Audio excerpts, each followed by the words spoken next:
Issue 21, The Outline. I'll be the first to admit that I'm not the best at outlines. In the spectrum between the pure planning-focused writer and the flying high by the seat of their pants writer, I'm somewhere in the middle. That said, I think it's important to talk about the pitfalls in outlining that can trap an author for weeks, months, or even years. Things like focusing on the plot over the characters. The trap a lot of authors fall for when outlining is being too focused on the plot. For a lot of us, the plot points feel like the big plan, knowing where people go, what gets revealed, and who gets introduced. However, focusing on plot too much has a nasty side effect. You eventually end up with characters who are artificially constrained in order to keep to that outline. For example, let's say Bob just saw his fiancée Sally in the arms of another man. According to the plot point, Bob is going to yell at her and send her running off in tears. However, Sally's character in the story isn't the type to run off. In fact, it's already out of character for her to let Gary grab her get that close without screaming at him. Don't worry, you found an answer. You gave Sally laryngitis, so she can't speak to Gary or Bob. Brilliant. Oh, wait. Bob's best friend knows all about Gary and would probably say something. He came to the party with Bob because the plot point said he did. Oh, got it. He had to slip out and make a phone call just as everything happened. Problem solved. Oh, but Sally's parents are there too. They probably tried to explain to Bob that Sally really loves him and that Gary is a grabby little monster. Ah, got it. Her parents both fell down and broke their hips just moments before. They can't tell Bob anything if they're in the hospital. Now, at some point during this, you might ask yourself, why not just change the plot point? And this is where the flaws begin to show. If you change that point in the story, then the whole carefully planned out outline from that point on might fall apart. Planners often get stuck in the sinkhole when they sit down to do the actual writing. They try to force the characters to obey the plot, and it quickly shatters the oh-so-important suspension of disbelief. Now, I'm sure a few of you are crying out, "But Xack, how are we supposed to plan a plot without plot points? That's crazy!"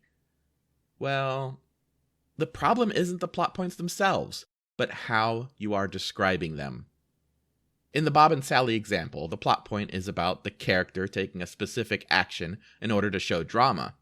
Sally has to run away dramatically, or we can't get to the plot point where Bob chases her down.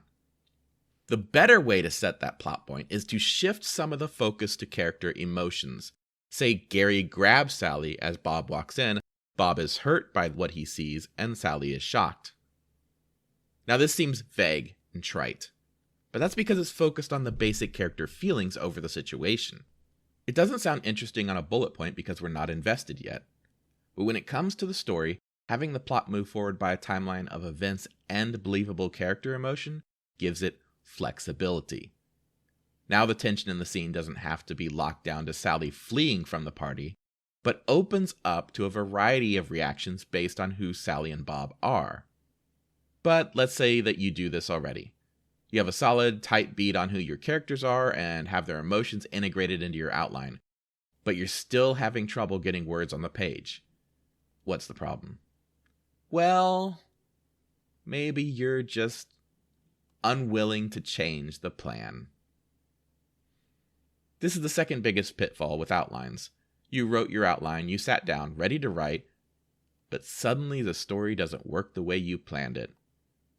Maybe it's too slow to start, or the characters aren't interacting naturally, or the action isn't as dramatic as you envisioned. Then maybe you need to change the outline.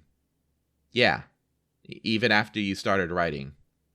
I imagine the pure planners out there are arching their backs and hissing at the sheer idea of such sacrilegious action. Years spent refining and perfecting the great outline. It is set in stone and must be obeyed, for it is law. Yeah, except it isn't. Outlines are a dream, a goal, a basic sketch of the deep, colorful story that you see in your mind when you look at it. It's all the fun things, all the highlights. It's all the wish fulfillment tacked together in a neat little package. But it isn't the story. It doesn't have the depth and consistency that comes with doing the hard work of sitting down day after day and actually writing. The outline is a tool. It's an aid. It's something to help you keep pace or help keep track of events. It's there to assist in getting the rising action in the right spot and to make sure that all the plot lines have time and place to be resolved. But it will never be the story. The story is what you write. And if you truly want the story at its best, then you will watch it change.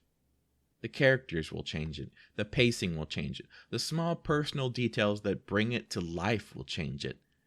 And if you want to have it published, then you bet your sweet Aunt Sally that the editor is going to change the hell out of it. So keep the outline in your toolbox, not on a pedestal. Focus on your goal, on what's important, and let the best parts of that dream show themselves through hard work.